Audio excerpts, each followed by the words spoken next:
না আমি আগে খাবো। তোরা সব দাঁড়া দাঁড়া, আগে বড় ভাইকে দিতে হবে, বড় ভাইকে আগে দিলে সব বেশি।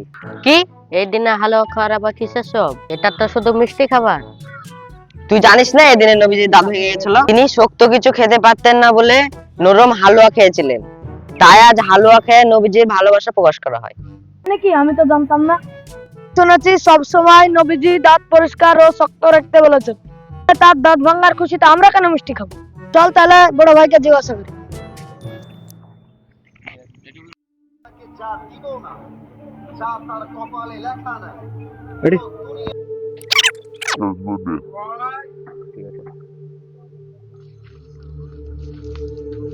আসসালামু আলাইকুম বড় ভাই। ওয়ালাইকুম আসসালাম ওয়া রাহমাতুল্লাহি ওয়া বারাকাতুহু। বড় ভাই একটা কথা জানার ছিল। কি কথা রে ছোট? আচ্ছা বড় ভাই, সারা বছর কারোর বাড়িতে হালুয়া হয় না, আজকে কেন সবার বাড়িতে হালুয়া রুটি হয়? আজকে নবীজির দাঁত ভেঙে গেছিল, সেই জন্য সবারই বাড়িতে হালুয়া রুটি করে, তাই না বড় ভাই? তোমরা তাহলে মনোযোগ দিয়ে শোনো। তোমরা যে নবীজির দাঁত শহীদ হওয়ার কথা বলছো, সেটা উহুদ যুদ্ধে শাওয়াল মাসে হয়েছিল। আজ তো শাবান মাস, সময়ের ব্যবধানটা অনেক বেশি। কোরআনে সূরা আল ইমরানে আল্লাহ উহুদ যুদ্ধের বিস্তারিত বর্ণনা দিয়েছে। তাহলে বড় ভাই করম শরীফের উহুদ যুদ্ধ নিয়ে কি বলা হয়েছে? সেখানে আল্লাহ শিখিয়েছেন বিপদে ধৈর্য ধরতে এবং আল্লাহর উপর বিশ্বাস রাখতে। কিন্তু কোথাও বলা নেই যে নবীজির কষ্টের দিনে খাবার খেয়ে উৎসব করতে হবে। আচ্ছা তোমরা বলো তো, তোমার বাবা যদি শরীরে কোনো ব্যথা পায় বা শরীর অসুস্থ থাকে, তাহলে কি সেদিন তোমরা কোনো মিষ্টি খাবার খেয়ে উৎসব আনন্দ করবা?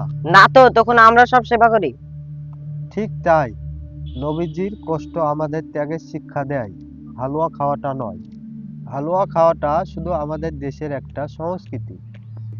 এটা খেলে গুনাহ নেই, কিন্তু এর সঙ্গে ধর্মকে বা উহুদ যুদ্ধের ভুল ইতিহাসকে জড়ানো, এটা বড় ভুল।